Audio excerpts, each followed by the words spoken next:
Halo, sorry Bu, masuk nggak ya? Iya, masuk, Bu. Masuk, Bu. Hmm, Pertemuan ke-13, daftar hadir silakan diisi.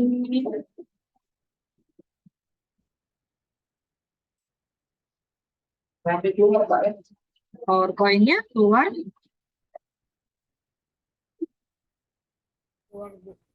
Mungkin kalau saya slide-nya berhenti, tapi yang saya ngomongin beda dengan slide yang saya tampilkan, tolong diinfo ya. Terus saya mau cek sendiri. Ini udah saya record juga. Oke, network, part dan alur penyelesaiannya.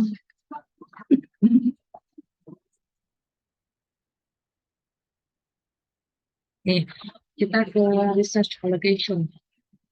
Jadi resource allocation itu alokasi sumber daya.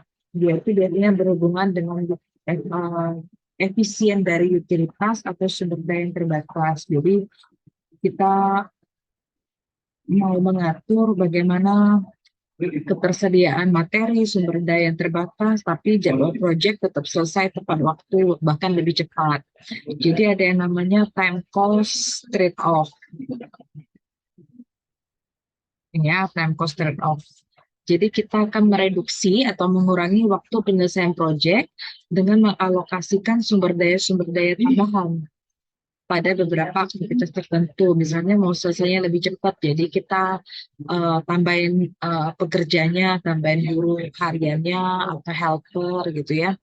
Atau mungkin ada beberapa pekerjaan yang bisa kita kerjakan berbarengan supaya deadline atau waktu penyelesaian proyeknya bisa lebih cepat selesai. Pertanyaannya itu biasanya job mana, aktivitas mana yang harus kita percepat, dan berapa banyak yang harus kita percepat. Nah, ini permasalahan di sini itu biasanya berkaitan dengan sumber daya seperti tenaga kerja, modal, ya kan. Tidak gampang untuk mencari tenaga kerja, tidak gampang untuk mendapatkan modal tambahan. Jadi supaya aktivitas dalam proyek itu bisa diselesaikan secepat mungkin dengan waktu yang ditentukan. Terus kita punya namanya scheduling, ada penjadwalan ya untuk memenuhi kendala-kendala sumber daya. Jadi persoalannya itu yaitu menentukan minimum waktu proyek yang dapat diselesaikan dengan sumber daya yang terbatas. Jadi banyak sih teknik untuk penyelesaiannya. Kalau kita buat dalam permodelan, itu kita namakan namanya mixed integer linear programming model. Nanti kalau ada yang ngambil integer programming, mata kuliah integer programming, kita akan belajar namanya model pemrograman bilangan bulat linear campuran. Jadi mixed integer linear programming, pemrograman linear bilangan bulat campuran. Artinya kalau kamu udah pernah belajar Prolin, program linear itu variabel keputusannya semuanya bernilai real non negatif. Ya kan, non negatif itu artinya nol atau positif. Tapi kalau di integer programming kita belajar yang variabel keputusannya bernilai bulat. Integernya bulat ya, atau mix sebagian bulat dan sebagian bernilai non negatif. Jadi nggak pernah variabel keputusan itu bernilai negatif. Nah, ini kita akan bahas satu-satu. Yang pertama time cost trade-off. Jadi untuk tipe ada dua biaya berhubungan dengan proyek. Ada dua jenis biaya berhubungan dengan sebuah proyek. Yang pertama kita sebut dengan direct cost, biaya langsung. Biaya langsung itu biasanya biaya yang berhubungan dengan aktivitas-aktivitas individu. Terus biaya langsung itu meningkat, naik kalau pekerjaannya dipercepat. Kayak kita lah, kalau mau kilat berarti mahal gitu ya, mau ekspres berarti mahal. Kita biasa mengaproksimasi atau memperkirakan time cost trade-off itu dengan sebuah namanya fungsi linear. Jadi kalau namanya linear ya harus lurus gitu ya, hanya ada dua titik yang dibutuhkan untuk mengaproksimasi linear. Yang pertama yang namanya kita sebut dengan namanya crash point, yang kedua namanya normal point. Nah ini kalau kita gambar. Jadi lampu merah saya nyala nggak? Ini lampu merah saya, garis lurus ya kan, linear. Ini namanya crash point. Yang namanya crash point itu dipercepat, jadi dia pasti lebih kecil daripada normal point. Ini titik normal, titik crashnya. Jadi kalau sumbu X yang menyatakan durasi aktivitas, lamanya aktivitas, ini adanya crash duration, ini normal duration. crash duration pasti akan lebih kecil daripada normal duration. Begitu juga kebalikannya, tapi normal cost biasanya akan lebih kecil atau lebih murah daripada crash cost. Jadi sumbu Y-nya menyatakan biaya langsung, direct cost, sumbu X-nya menyatakan durasi aktivitas. Kalau untuk durasi, biasanya crash duration lebih kecil daripada normal duration. Lebih kecil sama dengan lah ya. Nah, kalau normal cost, itu pasti akan lebih kecil daripada crash cost. Pertemuan antara crash duration dengan crash cost jadinya crash point. Pertemuan antara normal duration dengan normal cost jadi normal point. Kalau kita hubungkan, inilah namanya linear function.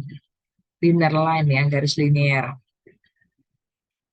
Nah, kalau garis linear, dari dulu kamu SMP aja udah belajar yang namanya gradien. Gradien itu bisa disebut dengan nama lainnya, apa ada yang tahu?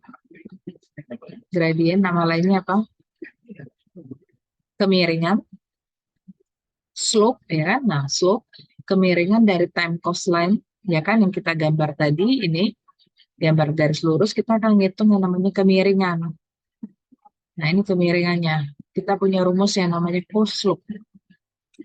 Jadi cost slope itu formulanya fresh cost dikurang normal cost dibagi normal time dikurang fresh time. Jadi biaya dikurang waktu. Biaya dibagi waktu. Jadi fresh cost dikurang normal cost, normal time dikurang fresh time. Nah, sebagai tambahan, kita yang dari tadi kita bicaranya biaya langsung, kita juga punya namanya biaya tidak langsung, biaya atau indirect cost. Biaya tidak langsung atau indirect cost itu tidak tergantung pada aktivitas tertentu dan biasanya menyatakan overhead cost, biaya tambahan dan biaya sewa peralatan, equipment rental cost. Ya kan? Kemudian yang namanya indirect cost biasanya itu akan meningkat seiring dengan waktunya durasi project. Jadi kalau proyeknya lama pasti indirect cost-nya akan meningkat. Jadi dia linear lah kenaikannya. Nah ini ya. Jadi kalau kita punya sumbu X namanya project duration, sumbu Y namanya project cost, biaya project, nih indirect cost itu akan naik dia garisnya. Semakin lama ya semakin naik. Kayak kita nyewa tempat, nyewa sehari, 2 hari, 3 hari, otomatis yang 3 hari pasti akan lebih mahal daripada 1 hari dan 2 hari. Nah kalau indirect cost, ya itu indirect cost. Sorry, maaf, direct cost ini ya, direct. Kalau indirect dia akan naik linear biasanya ya kan, sehari sewa kamar di hotel berapa, 2 hari berapa, kan dia linear ya naikannya. Kalau direct cost gini, jadi kita punya istilah namanya total project cost, total biaya project. Total biaya project itu nanti direct cost ditambah indirect cost, ditambahkan semuanya. Biaya langsung dengan biaya tak langsung. Nah, sekarang persoalannya itu adalah menentukan schedule jadwal aktivitas sehingga bisa meminimumkan biaya. Itu yang mau ditentukan. Nah, banyak cara untuk meminimumkan biaya dan meminimumkan waktu penyelesaian proyek. Nah, yang pertama, ini akan kita bahas yang namanya CPM, Critical Path Method. Beberapa pertemuan terakhir sebelum kuis, kamu udah belajar sih Critical Path Method ditentukan oleh apa yang nol, nilai apa yang nol. Nilai apa? CPM, cara menentukan Critical Path. Sebelum ke Critical Path Method, Critical Path aja.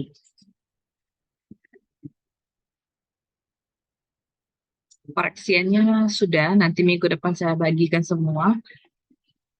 Apa critical method? Sebelum critical path method ya, critical path. Dari kemarin-kemarin udah dia cari critical path. Jadi critical path ditentukan oleh nilai apa yang nol.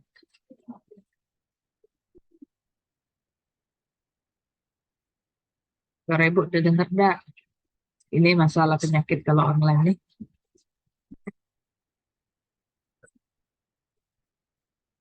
Pak, critical path ditentukan oleh apa yang bernilai nol? TF, Bu. TF, oke. Semua nilai TF itu ditentukan oleh ES kurang LS, LS kurang ES atau LF kurang EF ya, yang bernilai nol, maka dia akan jadi critical path. Nah, ini kita akan bahas yang critical path method, kayak algoritmanya. Yang algoritmanya. harusnya CPM aja ya, bukan CPM algoritma. Algoritma dengan metode itu sama, jadi salah satu aja, algoritma critical path atau critical path method gitu ya. Nggak pernah metode sama algoritma bergabung.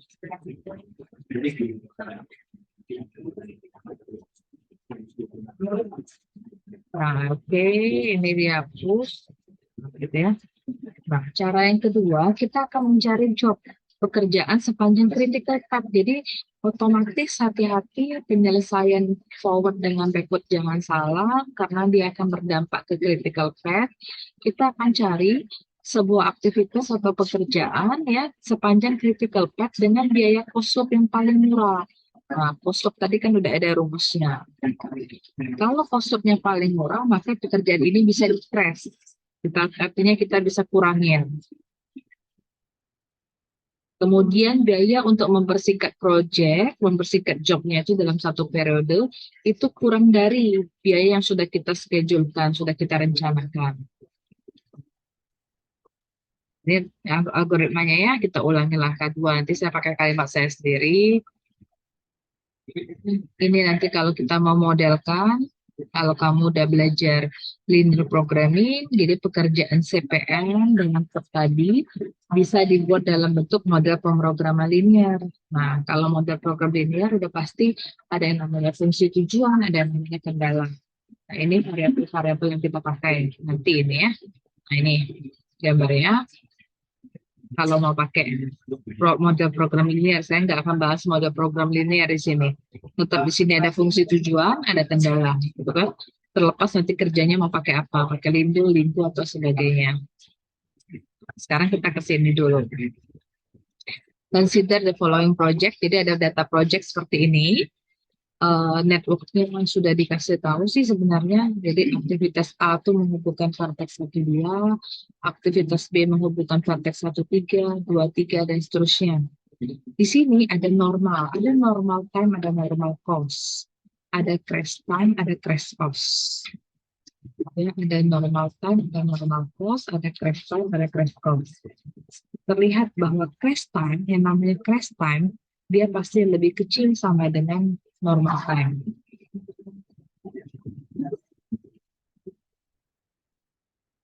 Tulisannya keluar nggak?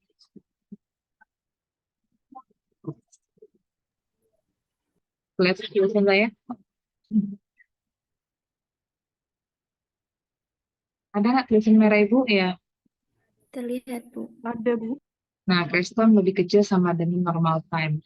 Kalau crash cost, kalau cost-nya kebalik. Crash cost itu pasti lebih besar sama dengan normal cost.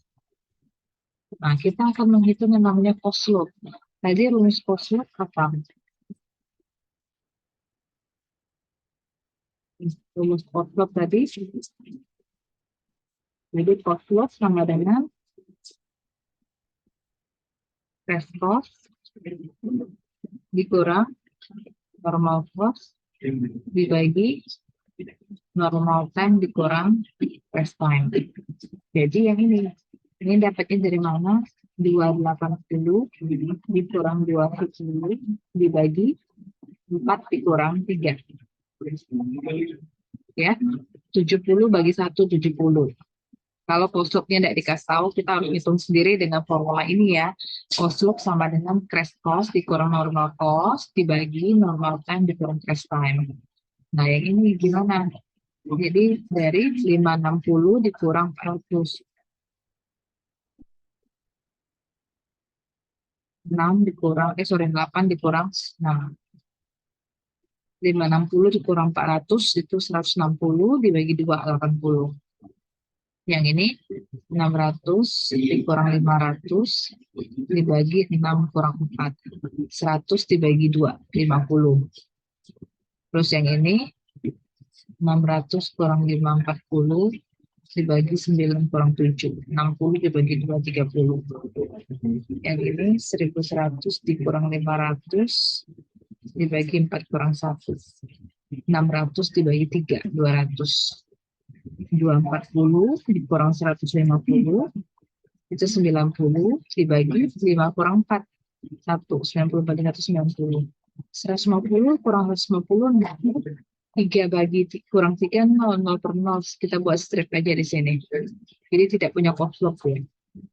Yang terakhir, 750 dikurang 600, itu 150. Dibagi 7 kurang 6, bagi 1, 150. Ini ya, cara ngitung koslok. Formulanya sudah ada, ini rinciannya. Nah, sekarang dikasih tahu ini indirect cost. Indirect cost biaya tidak langsung yang bersesuaian dengan project dihargai $130 per hari. Jadi tergantung ya, karena ini semuanya time-nya dalam satuan days, crash time-nya juga dalam satuan days, satuan hari, maka biasanya indirect cost-nya juga per day. Nanti kalau dia week, kalau dia month. Nah, ini sudah ada network-nya. Dari sini ya, networknya, jadi kita nggak lihat lagi immediate predecessor, udah diberikan networknya. Oke, dari network yang sudah diberikan ini, nah ini ya, aktivitasnya kan A menghubungkan 12, B menghubungkan 13, C 23, dan seterusnya. Nah, dari sini kita buat yang namanya forward pass dengan backward pass. Oke, sebentar, saya salin dulu. Nah, kita buat yang namanya forward dengan backward. Ini saya coba dulu.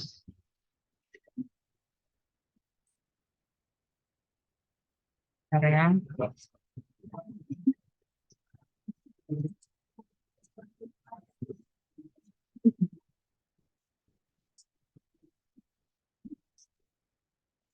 Scratch-nya masih muncul nggak?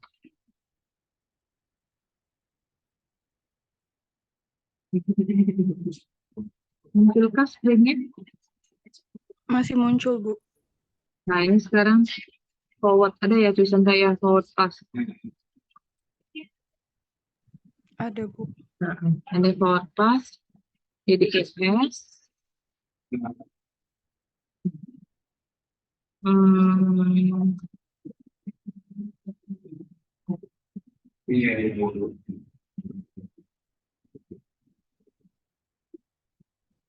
sama EF gitu ya. Nah, waktu durasi buatnya yang mana? Kita punya normal time sama crash time tadi. Nah, waktunya kita buat yang normal. Waktunya dibuat yang normal ya di sini. Jadi A itu 4, B itu 8, durasinya ya. C itu 6, D itu 9, F itu 5, E itu 4, G itu 3, H itu 7. Gitu. Sekarang baru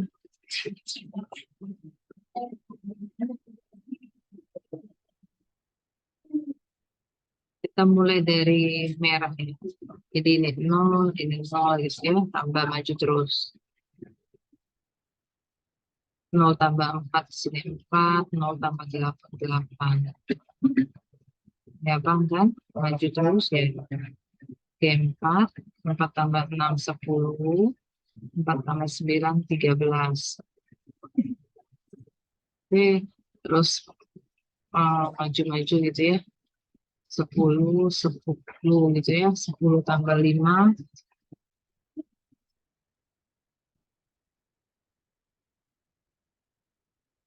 10 tambah 4 gitu kan. 13 dengan 15 kita pakai yang 15.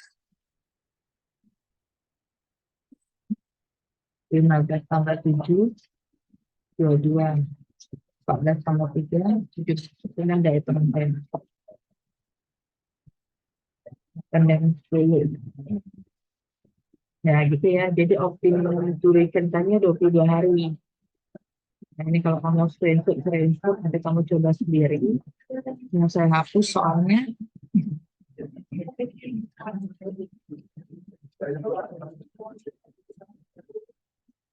Oke, sekarang kita sudah dapat forward pasnya 22, kita mau hitung backward.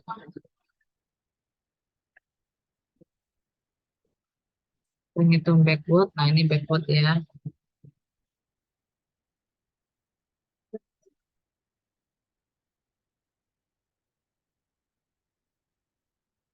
Backward pass. Saya buat dulu durationnya hanya 8. Oh, sorry. Hanya 4 ya. B-nya 8, C-nya 6, D-nya 9, E-nya 4, F-nya 5, H-nya 3, G-nya 7. LS,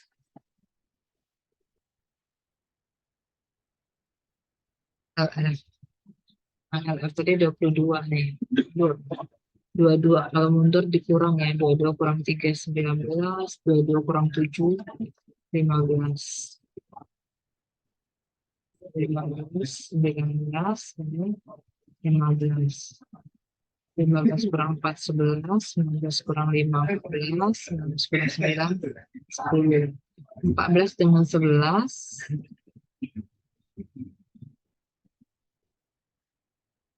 Ada kayak yang salah warna saya.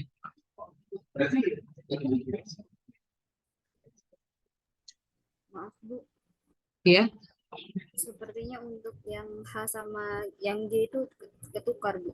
Yang H yang 7, yang G yang 3 nilainya. yang tadi benar nggak? Yang awal tadi soal benar nggak? Yang tadi benar.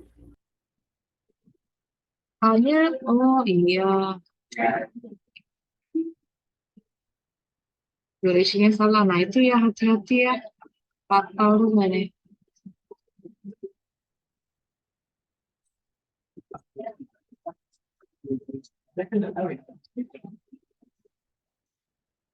Hanya 3 ya?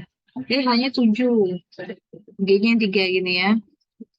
Mundur. Mundurnya dari biru.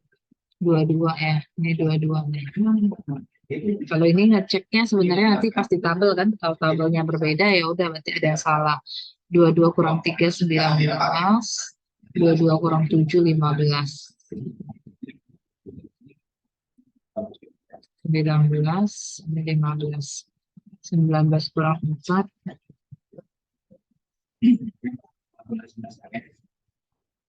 15 gitu ya. 15 kurang 5.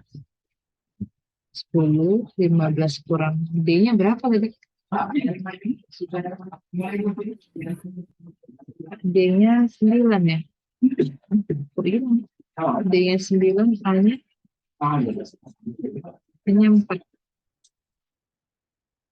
15 kurang 9, 6. 15 kurang 5, 10. 10 dengan 15 yang diambil 10 ya. Gitu ya. 10 kurang 6, 4. 6 dengan 4 yang diambil 4. 4 kurang 4, 0. 10 kurang 8, 2. Nah, seperti itu. Itu yang sampai keluar. Nanti salin ke tabel. Ini ya, mau screenshot, silakan screenshot dulu. Kami coba latihan nanti.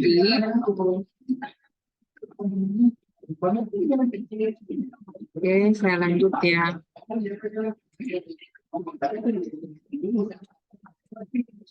Ini ya, ini ada tabelnya seperti biasa. Salin dulu tabelnya.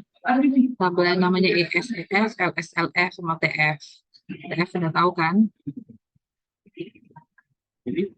LS kamu kurangkan dengan PS atau LS kamu kurangkan dengan FF. Dapat nih semuanya nih. Nilai FF yang 0. Nah, ini udah dilingkarin A, C, F, G. Berarti critical path-nya A, C, F, G. Critical path-nya dapat. Nah, ini ya. Sorry, ACFH ya, ACFH. Nah, ini kita punya project duration. Tadi ngitungnya paling terakhir kan 22 hari kan. Jadi project duration-nya 22 days. Itu jumlah durasi, ini udah saya buat nih. Jumlah durasi dari critical path atau hasil akhir. Hasil akhir tadi, nah 22 hari. Lihatnya yang di forward pass. Terus direct cost tadi, ini total dari normal cost. Total dari normal cost, saya balik lagi ya.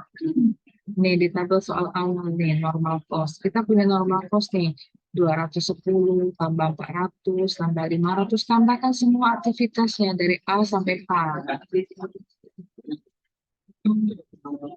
Nah ini, nah ini jumlah dari normal cost-nya 3.050. Indirect cost gimana? Indirect cost itu tadi harinya 22 kan? Sehari dihargain 130, jadi dikaliin harganya. 22 kali 130, 28, 60. Ini critical path-nya ACFH. Sekarang yang namanya CPM, Critical Path Method, bagaimana sih jika proyeknya kurang dari 22 hari? Kan dihitung normalnya 22 hari. Kita bisa pulangnya sampai paling lama berapa hari. Terus aktivitas apa yang harus kita crash, harus kita kurangi. Nah, kan 22 hari. Cara menentukan yang mana yang harus di crash itu dicari yang harga cost loop-nya paling murah dari critical path. Jadi yang dilihat cuma ACFH. Nah, sorry, saya balik lagi ke soal sini. Nih, makanya saya tandai nih A, C, F, H. Ini kan yang dilihat nih A, C, F sama H. Lihat A yang murah cost loop-nya 70, C 50, F 90, H 150.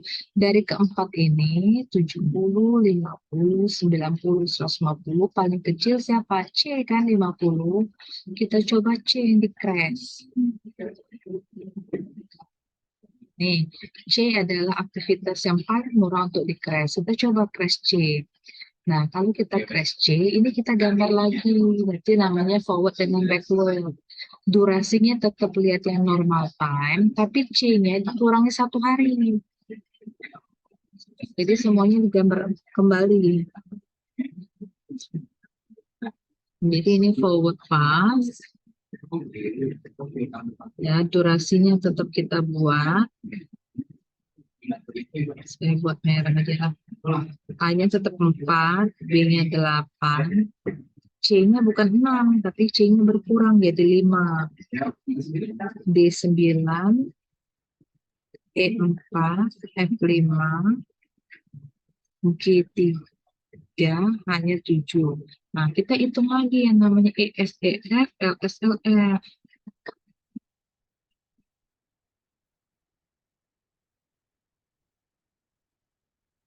Oke, muncullah 0 tambah 4, 0 tambah 8.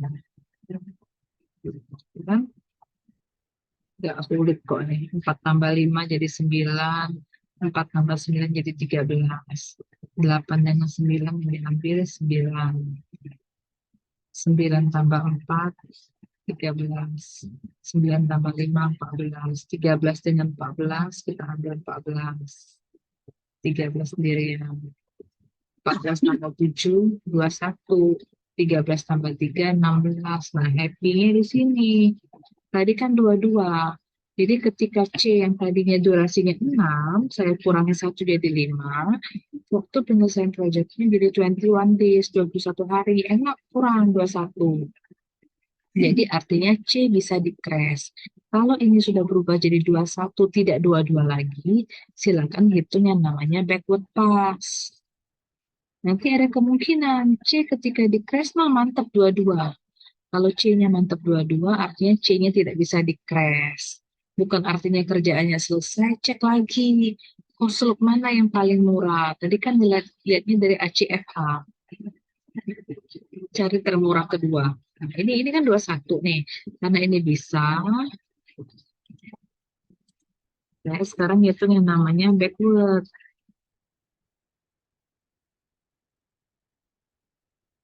Backward pass.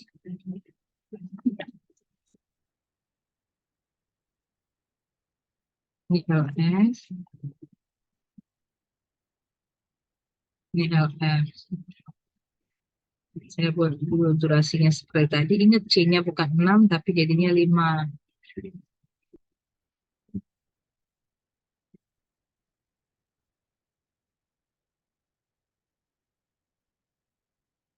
Saran saya kalau mau belajar kayak gini, kamu juga buat catatan ya.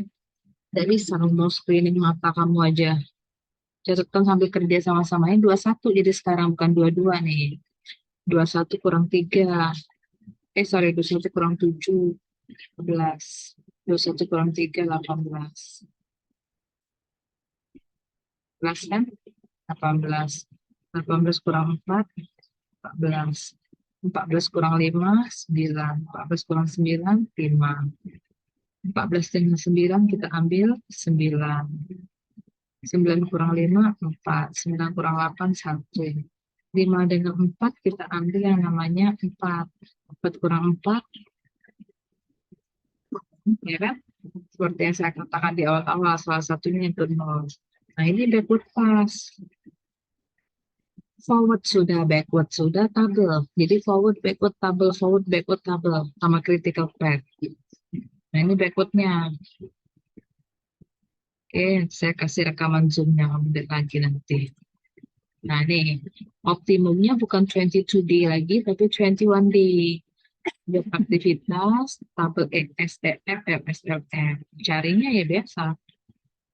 Ngeceknya kan ini atau ini. Dapat TF yang nilainya 0 nih. ACF sama lagi ACFH. Tidak masalah kalau sama.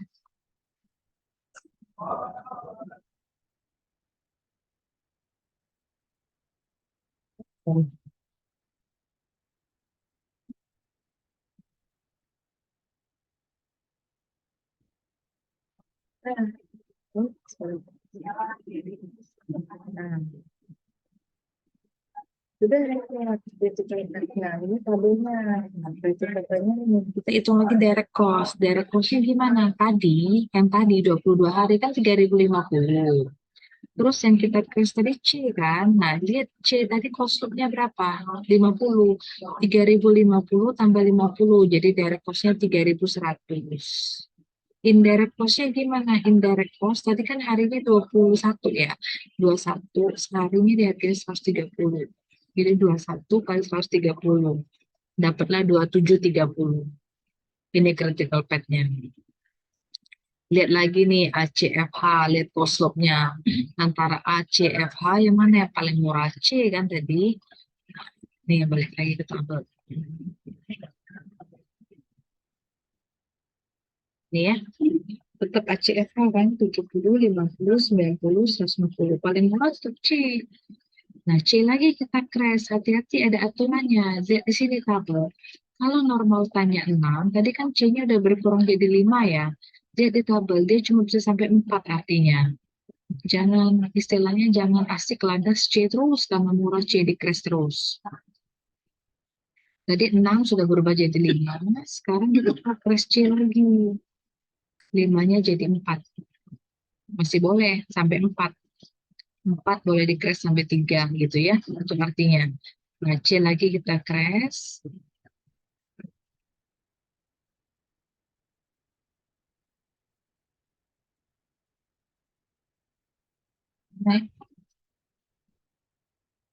Nah, C lagi kita crash. Kalau C lagi kita crash, kita buat lagi yang namanya forward pass.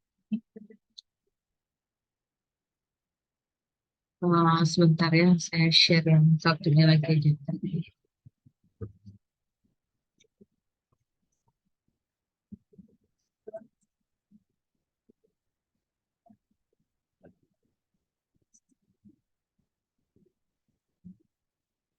Saya share yang sudah saya isi ya. Nah, ini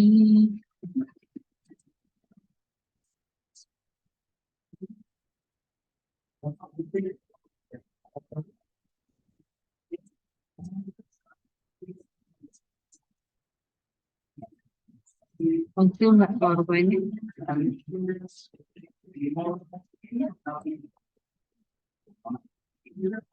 Sudah muncul PowerPoint-nya?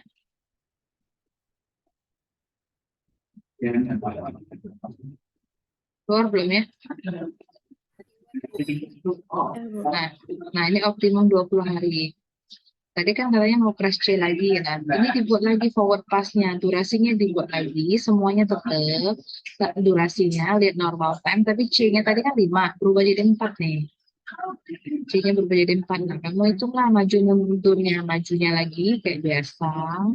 Diulang lagi ya. Ini mundurnya. Sorry, yang maju. Nah, ini nah, ujungnya ada 20. Yang tadinya 22 jadi 21. Nah, 21 jadi 20, itu 20. Berarti berkurang 20. Kalau dia berkurang baru ngitung backward-nya. Oke, dihitung backward-nya. Sudah, kita salin ke tabel. Nah, ini tabel nih. TF-nya mau tambah banyak nih. A, B, C, D, F, H. Nih, kalau saya stabilkan ya.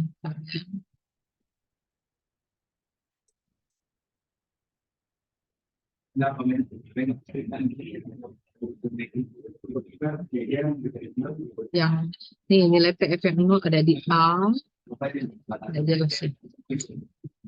Nih ada di A, ada di A, ada di B,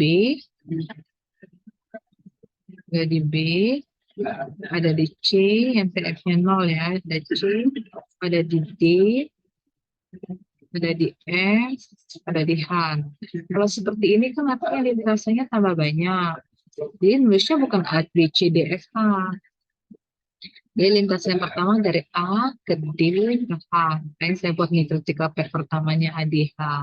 Lintasan yang kedua bisa A ke C ke F sama ke H. Nih A, C, F, H. Lintasan ketiganya B, F, H. Nih B, F, H. Jadi ada 3 lintasan untuk lintasan kritisnya, untuk critical path-nya. Nah, dari 3 ini kan baru 20 hari nih, baru optimum 20 days. Kita cek ke 19 hari. Sampai kapan Bu selesai? Sampai tidak ada yang bisa di-crash. Oke, itu cara manualnya. Sebenarnya untuk mengerjakan ini ada softwarenya. Kita pakai Microsoft Project. Beli resmi Microsoft ada, atau pakai bajakan juga bisa. Tinggal masukin tabelnya aja sih sebenarnya normal time, crash time. Cuma ya manualnya harus tahu ini manualnya. Cari kosop yang paling murah dari ini. A, B, C, D, F, H.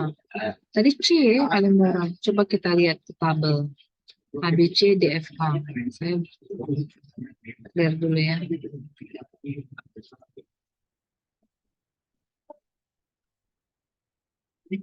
Nih, kosop paling murah terjadi di mana? Dari A, B, C, D, F, H. 70, 80, D-nya, C-nya 50, tapi C tidak boleh dikris lagi. Karena tadi C-nya sudah sampai 4. Tidak boleh lagi kamu kurang jadi 3. Jadi C tidak boleh dikris lagi. F 90, H 150. Jadi yang paling murah itu berarti selain C berarti A ya. A-nya 70. Jadi A yang kita crash dari 4 durasinya, kita buat jadi 3. Jadi A-nya cuma boleh 1 kali crash.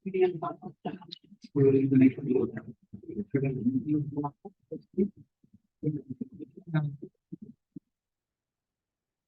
20 tadi sudah ya. Tabelnya. Oh, belum selesai tadi saya. Nanti crashnya. Sudah ada critical path, kita cari indirect cost. Harinya sekarang jadi harinya 20 kan? Nah, 20 kali 130. Dapatlah 2.600. Nah, gimana yang direct cost? Sorry. Gimana yang direct cost? Direct cost tadi yang di sebelumnya 21 hari kan 3.100. Karena C yang di crash tambah 50. 3.100 tambah 50 jadi 3.150. Itu cara ngitungnya. Ini critical path-nya. Ini saya buatin kan yang ada C tidak boleh di crash lagi kan? Ini harganya A70, ya di Koslop ya. F90, H150, B80, F90, H90. Jadi yang paling kecil 70. D ya paling kecil. Sorry, D berapa?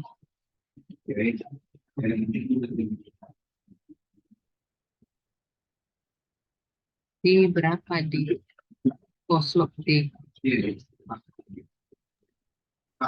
Tadi 30. Oh iya, D 30. Berarti yang paling murah masih D ya, bukan A ya. D-nya 30 nih. Kita crash yang D. Nah, the cheapest activity to crash, jadi aktivitas yang termurah itu D. Jadi D itu durasinya berapa, nanti dikurangi 1 hari. Tapi katanya tidak memperpendek waktu project. D itu tidak bisa di-crash karena waktu di-crash kita ngitung forwardnya masih 20. Nah, kamu coba buktikan di rumah. Kamu coba minggu depan mudah-mudahan saya bisa masuk offline. Coba D-nya. Ini crash D nih, udah saya buat di sini. Sepintas, kamu buktiin lah. D-nya tadi kan harusnya 9 hari ya. Karena kita mau crash D, jadi saya jadiin 8. C tadi terakhir 4, biarkan tetap 4, jangan dibalikan ke 6 lagi ya. C-nya kan udah di crash jadi 5, jadi 4 yang terakhir. Nah, D-nya 9 jadi 8. Hitung forward pass-nya. Ini ujungnya masih 20. Harapan kita tadi kan udah 20, maunya 19. Jadi D tidak bisa di-crash karena tidak 20 hari. Kalau D tidak bisa di-crash, kita coba yang termurah kedua tuh kan A. Kosongnya kan 70. Kita coba A. Nah, D tadi kan urung. Kamu tuh batal meng-crash D. Balikan lagi D-nya ke 9 ya, jangan 8 lagi. D balikan ke 9. A-nya yang darinya 4 dia jadi 3. Paham nggak? Ibu nih ngoceh-ngoceh, kamu paham nggak sih? Pahamkah? Paham, Ibu. Nah, A-nya 3, kamu hitung forward, maju lagi. Nah, ujungnya 20 lagi. Kita berharap 19 ya. Jadi tidak boleh. Artinya A juga tidak bisa di-crash. Nah, kalau A tidak bisa di-crash, coba siapa, Bu? Coba H lah. Sorry. Coba apa nih? Coba F. Yang termurah ketiga. A tadi urung, tidak jadi 3, balikan ke 4 lagi. D balik ke 9. F. F kan awalnya 5 ya. Jadi 4. Hitung lagi forwardnya nih. Tetap 20. F tidak bisa di-crash. Jadi siapa yang bisa di-crash? Nah ini. Kombinasi D dan F. Jadi kemungkinannya banyak. Bu, kenapa tidak dari awal? Baik kombinasi. Itu sebenarnya aturannya. Jadi aturannya cari aktivitas tunggal dari kosuk yang paling murah, terus tidak bisa yang paling murah kedua, terus tahu tunggalnya nggak bisa, baru kombinasi. Kombinasi yang bisa di-crash. Kenapa D dan F boleh berbarengan? Lihat, antara D dengan F itu ada menyatu pada satu simpul atau satu nomor vertex yang nomor 5. Asal dia bergabung itu namanya join. Nah, itu boleh kamu gabung. Kalau dia bilang crash D dan F, D-nya berkurang 1 hari, jadi dari 9 jadi 8, F-nya dari 5 jadinya 4. Yang lain normal ya, C-nya tetap awal. Yang tadi urung tadi dibalikan lagi ke awal. Hitung forwardnya dapatnya 19 hari. Nah, kalau ini forwardnya sudah 19, baru kamu ngitung backward. Jadi tidak usah repot. Kalau ininya tidak berkurang, forwardnya tidak usah dihitung backwardnya. Kalau dia berkurang 19, baru hitung backward. Nah, ini backwardnya. D dan F, kira-kira coba saya balik lagi. D itu posturnya berapa?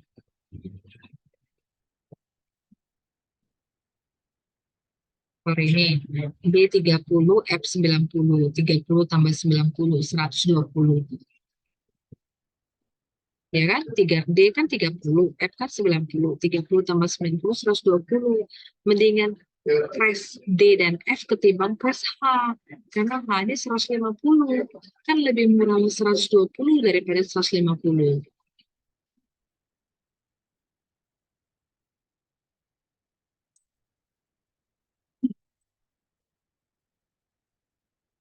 Jadi ya, crash D dan F. Crash D dan F-nya 19. Ini backward-nya. Sorry, ini backward-nya. Sudah dapat backward-nya. Nah, tabel lagi. Cari lagi TF yang 0 nih, udah dilingkarin nih TF yang 0. Cepet lagi nih rombongan ini, A, B, C, D, F. H. Direct cost-nya, lihat yang tadi, yang 20 hari tadi kan dapatnya 3.150. Karena D yang di 90, D-nya 30, F-nya 90. Jadi totalnya 3270. Indirect cost-nya harinya kan 19 nih. 19 kali 130. Jadi 270. Lagi, baru 19 ya, coba lagi. Nah, katanya H itu disjoin, H-nya tidak bisa di-crash. Hanya bisa di-crash, oke, coba lagi. Super free, cara yang paling terakhir crash H. Nih, crash D, kita coba lagi crash D. D-nya tadi kan 8 nih sudah ya, jadi 7 nih. Tetap 19 hari bisa di crash. Coba lagi crash F. D-nya balikin lagi ya, D-nya kan urung ya. F-nya dari 4 jadi 3. Tetap 19 hari, tidak bisa di crash. Nanti saya kasih di grup ya. Nih, yang fullnya. Oh, kalau enggak ini aja ya, PPT ini aja ya, saya upload di e-learning ya. Karena yang di-upload tuh yang kosong, belum saya hitung-hitung ini. Nah, D dan F sudah optimum, tidak dapat di-crash lagi. Karena D-nya sudah 7, F-nya sudah 4. Tidak boleh lagi D dan F. Coba lagi crash H. Nah, H-nya yang berkurang nih. Mana H tadi? H tadi kan 7 nih, berkurang jadi 6. Selebihnya durasinya ingat, durasi yang tadi berhasil di-crash itu tetap. Nah, ketika ngitung forward dia 18 nih. Oh, berkurang 1 hari, baru ngitung backwardnya. Ngitung backwardnya. Sudah oke, baru buat tabel. Ini tabelnya. Ya, tabelnya lagi. Direct cost-nya yang tadi sebelumnya 19 hari tadi 3270. Ini udah saya buat tanda-tandanya nih. Karena high slope di cost slope ya, di slack, di crash ya, tambah 150. 3270 tambah 150, 3420. Indirectnya hari ini 18 kali 130. Jadi indirect cost itu berkurang terus ya, karena harinya berkurang terus. Ini critical path-nya. Sudah dianalisis nih, yang bisa kemungkinan di crash tinggal A, B, sama D. Dicobalah A, B, D gitu ya. Nah, ini A nih. A-nya saya coba, masih ujungnya tetap 18. Kita berharap ke 17 kan sekarang. Kita cobain B, masih juga 18. Kita coba sekarang gabungan A dengan B. Nah, dia menjadi 17 hari. A-nya kurangi sehari, jadi 3. B-nya jadi 8, jadi 7. Ujungnya 17. Karena dia berkurang sehari, hitungnya backward sekarang. Terus tabel lagi. Bu, sampai kapan? Bu, selesai sampai tidak bisa di crash. Tapi tenang aja, kalau kamu puas, ya saya cuma bikin beberapa hari aja. Yang simple aja saya buat. Yang penting saya mau lihat pemahaman cara kamu meng-crash per iterasi hari. Nah ini, ya hitung lagi indirect cost-nya 17 hari kali 130. Kalau directnya ini, tadi kan 18 hari nih, karena yang di crash A dan B, tambahin cost slope A sama cost slope B. Ini critical path-nya, ya kan? Nah, terus katanya bisa di crash tinggal B dan D. Lihat crash time-nya, batasnya boleh atau tidak lagi. Ya, lihat crash time-nya, tidak boleh kurang dari crash time. Ini jadi lintasan kritisnya. Nah, sudah habis, tidak bisa ada lagi yang di crash, baru kita buat tabel ringkasan. Ketika optimum 22 hari, ini awalnya kan tidak ada aktivitas yang kita crash. Ini direct cost-nya, ini indirect cost-nya. Direct tambah indirect jadi total cost. Ini total cost-nya. Ketika 21 hari bisa mencapai 21, yang di crash itu C. Tadi directnya udah dapat, indirectnya udah dapat. 20 hari, C lagi kan yang di crash. Ini 19 hari yang di crash B sama F. Jadi udah dihitung ya, dari direct sama indirectnya. Totalnya tambahin aja, direct tambah indirect semuanya. 18 yang di crash tadi H. Bisa jadi 17 yang di crash A dan B. Dari tabel ini ceritanya, kalau kita mau paling cepat penyelesaiannya berarti yang 17 hari. Tergantung pertanyaannya atau persoalannya. Kalau ingin dicari minimum duration project berarti 17 hari. Biayanya 5780. Kalau mau dicari biaya yang paling minimum, ini 5740 selama 19 hari. Jadi tergantung mau cepat harinya atau mau biaya paling minimum. Kalau soalnya cuma mencari biaya paling minimum, berarti ini 19 hari. Ini paling kecil. Kalau mau cepat ya 17 hari, ini harganya 5780. Ini 22 hari, harganya $5.910. 17 hari 5780. Nah, itulah gunanya. Kita ibaratnya kamu tuh konsultan, kita tuh konsultan, orang tuh konsultasi dengan kita. Kita tuh pengennya memuaskan klien kita kan. cepet, murah. Nah, tandanya itu kayak itu. Jadi 17 hari ya ini 5780. Kan orang tuh kan nanya ke ibaratnya ke vendor A, vendor B, vendor C. Dengan saya nih 17 hari bisa 5780. Dengan si Friska misalnya 22 hari 5910. Kamu kan mikir, malah dengan Ibu Siska atau dengan Friska kayak gitu kan. Ibaratnya pasti maunya cepat selesai dan murah. Nah, ini tawaran kita. Ini tawaran kita pasti orang nanya, menurut kamu enaknya yang mana? Ya, kalau kamu mau murah 5740, kita selesaikan dalam waktu 19 hari. Kalau saran saya mau cepat, tinggal cuma tambah $40, mendingan ngambil ini 17 hari. Lebih cepat, biayanya cuma beda $40. Dah, itu materinya hari ini. Minggu depan kita akan bahas tentang network flow. Ada pertanyaan enggak? Ada yang perlu Ibu ulang?